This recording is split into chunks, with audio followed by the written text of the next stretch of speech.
हर रोज एक नई कहानी देखने के लिए चैनल को सब्सक्राइब करें और बेल आइकन दबाना ना भूलें।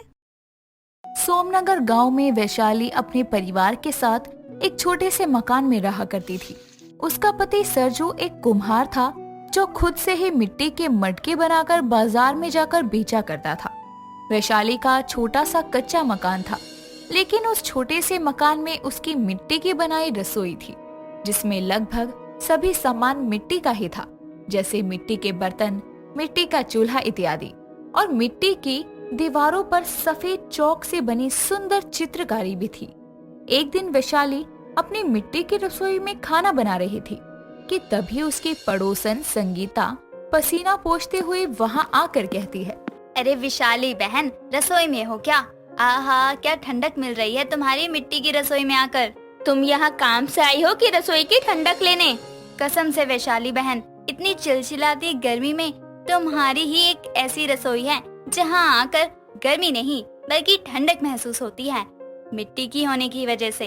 खैर, मैं कह रही थी, क्या बना रही हो? कुछ खास नहीं, चूल्हे पर सब्जी चढ़ाई है, कुछ देर में रोटियां सेकूंगी।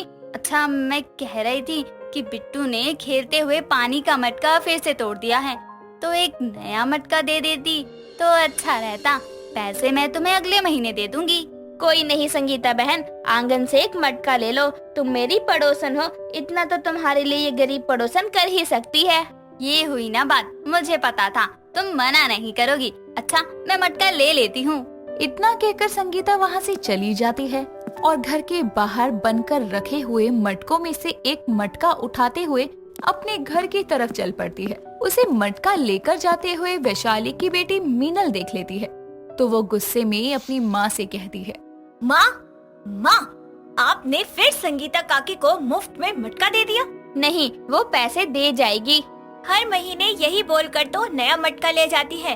अरे हम गरीब हैं, ये क्या हमें लूटेंगी अब? बाबा इतनी मेहनत से मटके बनाते हैं और आप बिना पैसे लिए ही। अरे बस, वो कौन सा पैसे लेकर भाग जाएगी? भागेगी नहीं तो पैसे देगी भी तो नहीं ना भगवान। दोनों माँ बेटी पीछे मुड़कर देखते हैं तो सरजू दरवाजे पर खड़ा था।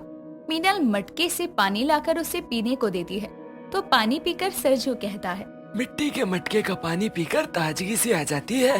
अब हम गरीब तो मटके का पानी ही पी सकते हैं। खैर, आप हाथ मुंह धो लीजिए, मैं खाना लगाती हूँ।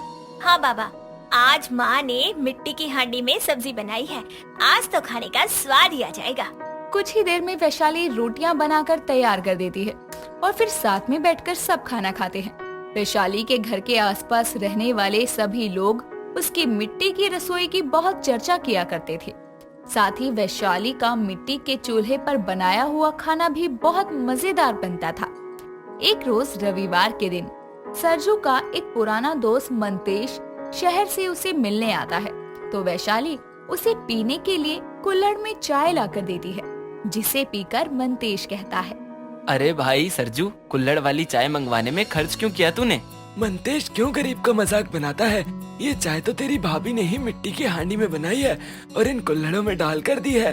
अरे हाँ, तूने एक बार बताया था कि तेरे घर में मिट्टी की रसोई है। हाँ भाई साहब, अब गरीब के घर में मिट्टी की रसोई होना तो बड़ी बात नहीं है। पैसों की तंगी के चलते न हम घर को पक्का करा पा रहे हैं, न ही अपनी मिट्टी की रसोई को। भाभी, रसोई चाहे जैसी हो, उसमें बना खाना बढ़िया होना चाहिए। और मिट्टी की हांडी में बना खाना खाए हुए तो हम शहर वालों को बरसों हो गए। शहर में बड़ी रसोई और उसमें सभी सुविधाएं होती हैं, लेकिन लोग ज्यादातर व्यस्त रहने के चलते घर का खाना बना खा ही नहीं पाते। बाबा, माँ, खाना तैयार है, कहो लगा दूं? हाँ बेटा, लगा दे, फिर तेरे चाचा को वापस भी तो जाना है। कुछ देर में मंतेश खाना खाता है, साथ ही खाने की बहुत तारीफ करता है। जाते जाते उसकी मिट्टी की रसोई भी देख कर जाता है। समय बीतता है। एक रोज मौसम खराब होने के कारण तेज आंधी चलने लगती है। साथ ही कुछ देर में बूंदाबांदी शुरू होती है, जिसके कारण सरजू के घर के बाहर सूखने के लिए रखी कच्ची मिट्टी के मटकों में भी बारिश का पानी पड़ता है। साथ ही छप्पर की छत होने के कारण वैशाली की अपनी मिट्टी की रसोई को लेकर चिंता बढ़ती जाती है। कुछ देर में सरजू भीगता हुआ मटके के ठेले को लेकर घर आता है, तो सारे मटकों को मिट्टी होता देखकर उसे बहुत दुख होता है।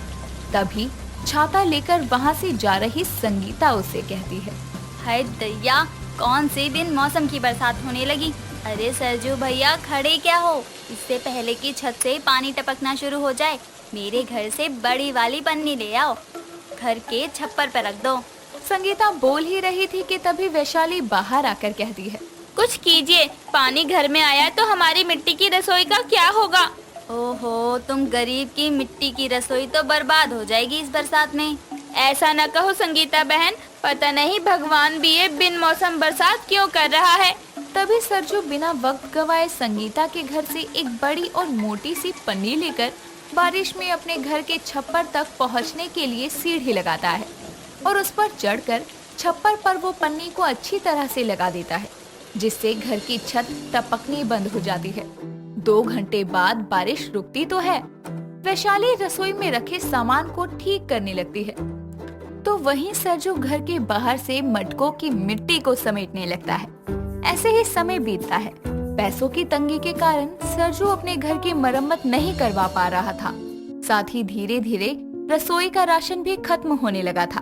वैशाली राशन लेने के लिए दुकान जा रही थी कि तभी वहाँ सरजू का शहर वाला दोस्त मंतेश आता है और उसके साथ एक शहरी औरत भी थी। नमस्ते भाभी जी। नमस्ते भाई साहब, आप यहाँ इस वक्त? ये अभी बाजार गए हुए हैं मटके बेचने। भाभी जी, मैं सरजू से नहीं, आपसे मिलने ही आया हूँ। ये मेरी बहुत अच्छी मित्र और एंकर भी है। ये आपकी यहाँ मिट्टी की रसोई देखने और उसकी वीडियो बनाना चाहती है।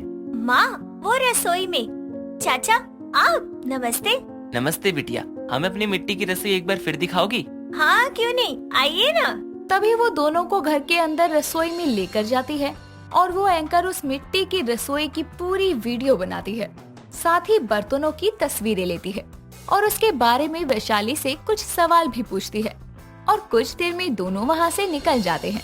ठीक 2 दिन बाद जब सरजू घर लौट रहा था तो एक दुकान के टीवी पर उसे अपने घर की मिट्टी की रसोई की वीडियो नजर आती है, जिसके बारे में एंकर अच्छे से सब कुछ बता रही थी। साथ पूरा गांव उस वीडियो को देख रहा था, जिसके बाद उसकी मिट्टी की रसोई को देखने आसपास के गांव के लोग भी आने लगे थे और जान पहचान बढ़ने से बाजार में सरजू के मटके, मिट्टी के बर्तनों की बिक्री में भी इजाफा हुआ था। ठीक 1 महीने बाद अपनी मिट्टी की बनी रसोई में बैठकर खाना खाते हुए सरजू कहता है, भगवान, कुछ पैसे जमा हो गए हैं। मैं सोच रहा था इस कच्चे मकान को पक्का करवा लिया जाए। बाबा सही कहा आपने, लेकिन बाबा घर भले ही पक्का करवा लो, लेकिन हमारी मिट्टी की रसोई ऐसे की ऐसे ही रहनी चाहिए। हाँ जी, पर ऐसा क्यों? मैं भी पहले सोचती थी कि ऐसी मिट्टी की रसोई से क्या फायदा, लेकिन अब सोचती हूँ आज के समय में किसके घर में मिट्टी की रसोई होती है, लेकिन मेरे घर में है, जहाँ रसोई में घुसते ही लोगों की गर्मी से हालत खराब रहती है, वहाँ मेरी मिट्टी की रसोई ठंडक देती है। हाँ, मिट्टी के चूल्हे पर बने खाने का स्वाद और कहाँ मिलेगा हमें। ये तो ठीक है, हमारी मिट्टी की रसोई ऐसी की ऐसी ही रहेगी। इस तरह गरीब की मिट्टी की रसोई हमेशा से वैसी ही रहती है जैसी रहा करती थी। नंदिनी सुबह सुबह उठकर अपने काम में लग गई थी, क्योंकि वो जानती थी कि अगर उसकी सास सुमन की चाय लेट हुई तो वो पूरा घर सर पर उठा लेगी। पति कमल का लंच समय पर तैयार नहीं होगा तो वो गुस्से में भूखा ही ऑफिस चला जाएगा और ननद निशा को नाश्ते में सैंडविच नहीं मिला तो वो बिना खाए चली जाएगी। बेचारी ये सब सोचकर जल्दी जल्दी सारा काम कर रही होती है। तभी कमल कमरे से आवाज मारते हुए आकर बोलता है, अरे नंदिनी, मेरी ब्लैक शर्ट कहाँ रखी है? जल्दी से आकर दो यार। रसोई से भागकर नंदिनी कमरे में जाती है और कमल को उसकी शर्ट देकर वापस से रसोई में जा रही होती है। तभी निशा अपने कमरे से आवाज मारते हुए नंदिनी को कहती है, भाभी जरा मेरी रेड वाली ड्रेस भी ढूंढ दो जल्दी, मैं जब तक नहा के आती हूँ। निशा की बात सुनकर नंदिनी उसकी रेड ड्रेस निकालकर उसे बेड पर रख देती है और जैसे ही वो फिर से रसोई की तरफ बढ़ती है तो उसकी सास सुमन उसको बोलती है, बहू आज मेरी चाय मिलेगी या नहीं? चाय की बात सुनकर नंदिनी जल्दी से रसोई की तरफ भागती है, लेकिन उसी बीच वो चक्कर खाकर हॉल में गिर जाती है। थोड़ी देर बाद जब कमल अपने कमरे से बाहर नाश्ते के लिए आ रहा होता है तो नंदिनी को जमीन पर बेहोश देखकर चिल्लाते हुए बोलता है, नंदिनी, माँ, निशा, बाहर आओ, देखो नंदिनी को क्या हुआ। कमल नंदिनी को उठाकर सोफे पर लेटाता है। इतने में सुमन आकर उसको बेहोश देखकर बोलती है, हाय क्या हुआ बहू को? मैंने मना किया था इसको ये व्रत वगैरह मत रख। 3 साल से माँ बनने के लिए व्रत कर रही है। बताओ हो गई ना बेहोश कमजोरी के कारण। माँ इस वक्त ये छोड़ो और डॉक्टर को बुलाओ। एक तरफ कमल डॉक्टर को कॉल करता है तो दूसरी तरफ बेहोश पड़ी नंदिनी के सपने में माता रानी प्रकट होती है, जहां नंदिनी उनको देखकर हाथ जोड़े उनका आशीर्वाद लेते हुए बोलती है, हे माता, ये सपना है या हकीकत? आप साक्षात मेरे सामने खड़ी हैं। मुझे तो यकीन ही नहीं हो रहा। मेरी पुत्री, ये तुम्हारे कठोर तपस्या का फल है। इतने समय से तुमने मेरे नाम का उपवास रखा, इसलिए आज मैं तुमको फल देने आई हूँ। तुम्हारी कोख में गर्भ धारण हो चुका है। शीघ्र ही तुम माँ बनने वाली हो। आप सत्य कह रही हैं माँ, मेरी तपस्या सफल हुई। लेकिन क्या पुत्री, तुम प्रसन्न नहीं हो? माता, मेरे गर्भवती होने के कारण सारा काम मेरी माँ समान सास को करना पड़ता है। ननद जी खुद तो काम की वजह से बाहर रहती हैं। मैं गर्भावस्था में जमकर काम कर सकूं, मुझे इतनी शक्ति दीजिए। बस इतनी सी बात पुत्री, तो ठीक है। मैं तुमको 5 हाथों की शक्ति प्रदान करती हूँ। अब तुम अपने 5 हाथों का इस्तेमाल करके हर कार्य को बहुत ही तेजी से कर पाओगी। पर एक बात का ध्यान रहे, एक शक्ति का इस्तेमाल करते हुए तुम्हें कोई ना देखे, अन्यथा वो शक्ति उसी वक्त तुमसे छीन ली जाएगी। जब भी इस शक्ति का इस्तेमाल करना हो तो आंखें बंद करके मेरा ध्यान करना। आपका धन्यवाद माता, आप धन्य हैं। इतना बोलकर नंदिनी अपना सर झुकाते हुए माता को धन्यवाद देती है। तब तक माता नंदिनी के सामने से ओझल हो जाती है और उसी वक्त नंदिनी बेहोशी से बाहर आती है तो उसकी सास कहती है, बहू तो माँ बनने वाली है। तेरी तपस्या सफल हुई। आज मैं बहुत खुश हूँ। हाँ नन्नी, मैं भी बहुत खुश हूँ। तुमने मुझे दुनिया की सबसे बड़ी खुशी दे दी। अभी अभी डॉक्टर ये बता कर गए हैं। मुबारक हो भाभी। ये सुनकर नंदिनी को विश्वास हो जाता है कि जो बेहोशी के समय उसने देखा था वो सपना नहीं हकीकत था। उसके ससुराल में सब खुश थे, लेकिन अब उसके गर्भवती होने पर उसकी सास उसको काम करने से मना करने लगी, जिस पर नंदिनी बोलती है, माँ जी आप चिंता क्यों करती हैं? मैं सब अच्छे से संभाल लूंगी और खुद को भी। आप जाकर आराम कीजिए और आप दोनों नाश्ते के लिए टेबल पर बैठ जाइए, मैं नाश्ता लेकर आती हूँ। इतना बोलकर नंदिनी रसोई में जाती है और आसपास किसी को ना देखकर अपनी आंखें बंद करके माता का ध्यान करती है और उसके 5 हाथ प्रकट हो जाते हैं, जिससे वो सबके लिए उनकी पसंद का नाश्ता बना लेती है और कुछ ही देर में टेबल पर नाश्ता परोसती है। खाने में अपनी मन पसंद की डिश देखकर कमल और निशा बोलते हैं, वाह भाभी, आपने तो बड़ी जल्दी मेरा सैंडविच बना दिया। शुक्रिया आपका। हाँ मेरे लिए भी। मेरा मनपसंद नाश्ता बनाने के लिए तुम्हारा शुक्रिया। इसकी कोई जरूरत नहीं है। आप दोनों नाश्ता करो, मैं माँ जी को चाय देकर आती हूँ। नंदिनी अपनी सास को उसके कमरे में चाय देने के बाद कमल और निशा के जाते ही अपने 5 हाथों का इस्तेमाल करके पूरा घर साफ कर देती है। कपड़े, बर्तन, सब काम चुटकियों में पूरा कर लेती है। और जब कुछ ही देर में सुमन कमरे से बाहर आती है तो घर को चमकता हुआ देखकर बोलती है, अरे ये साफ सफाई किसने करी इतनी जल्दी? तभी वहाँ नंदिनी आकर बोलती है, मैंने सासू माँ दोपहर का खाना भी तैयार कर दिया है। आपको जब भूख लगे बता देना, मैं परोस दूंगी। बहू ऐसी हालत में इतना काम करोगी तो थक जाओगी। बच्चे पर भी बुरा असर होगा इसका। माँ जी कुछ नहीं होगा, ना मुझे ना मेरे गर्भ में पल रहे बच्चे को। मैं सब काम करते हुए अपने बच्चे का पूरा ख्याल रखती हूँ। ऐसे ही समय गुजरता है। नंदिनी अपने 5 हाथों का इस्तेमाल करके घर के सारे काम फटाफट कर लेती थी और किसी को कुछ पता नहीं चलता। लेकिन अब उसकी प्रेगनेंसी को 8 महीने हो चुके थे। घर में गोद भराई का फंक्शन था। सभी मेहमानों के आने का वक्त हो गया था। तभी सुमन परेशान होकर बैठी होती है और ये देखकर नंदिनी उससे बोलती है। माँ जी क्या हुआ, आप इतनी परेशान क्यों हैं? क्या बताऊं बेटा, इतने लोगों का खाना बनाने के लिए जिस हलवाई को बुलाया था वो अचानक ही बीमार पड़ गया और अब आ ही नहीं पाएगा।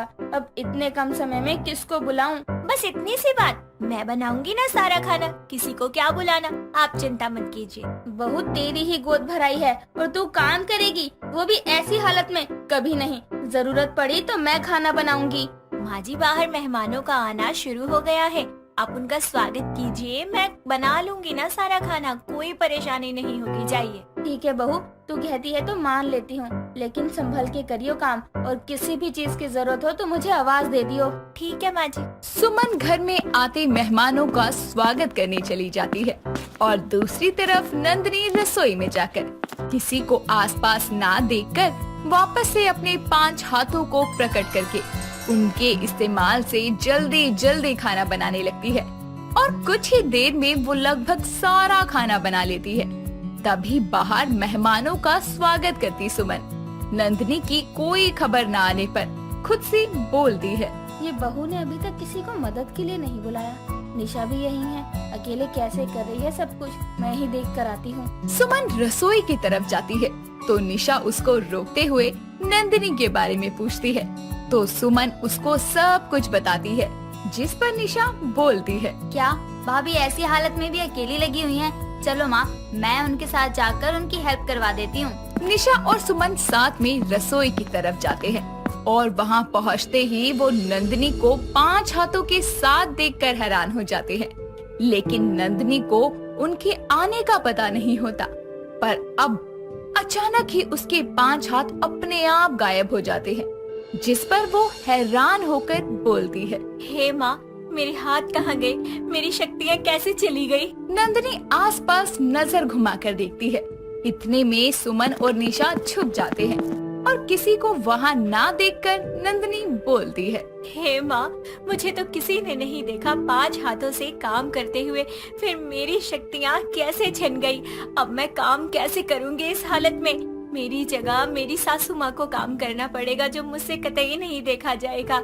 कुछ समय के लिए ही सही, लेकिन मुझे मेरी शक्तियाँ वापस दे दीजिए। नंदिनी के मुंह से उसकी शक्तियों और उसके पीछे का कारण सुनकर सुमन और निशा की आंखों में आंसू आ जाते हैं और वो दोनों उसके सामने आकर बोलती हैं। बहू, तूने हमारी वजह से ये शक्तियाँ खोई, क्योंकि हमने देख लिया था तुझे, लेकिन बहू तूने ये शक्तियाँ सिर्फ इसलिए ली ताकि हमें काम न करना पड़े। हाँ माँ जी, मैं नहीं चाहती थी कि बहू के होते हुए आप लोगों को काम करना पड़े, लेकिन अब मेरी शक्तियाँ चली गई हैं। भाभी आप रो मत, आपके 3 हाथ गायब हुए हैं, लेकिन आपको 4 हाथ मिल भी तो गए ना।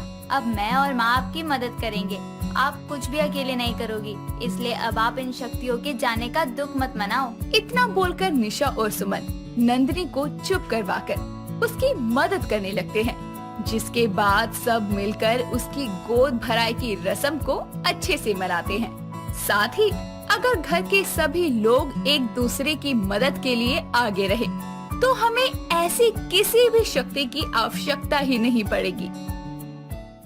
दोस्तों, अगर आपको ये कहानी पसंद आई तो इसे लाइक करें, शेयर करें और कमेंट करके बताएं कि कहानी में आपको सबसे अच्छा क्या लगा।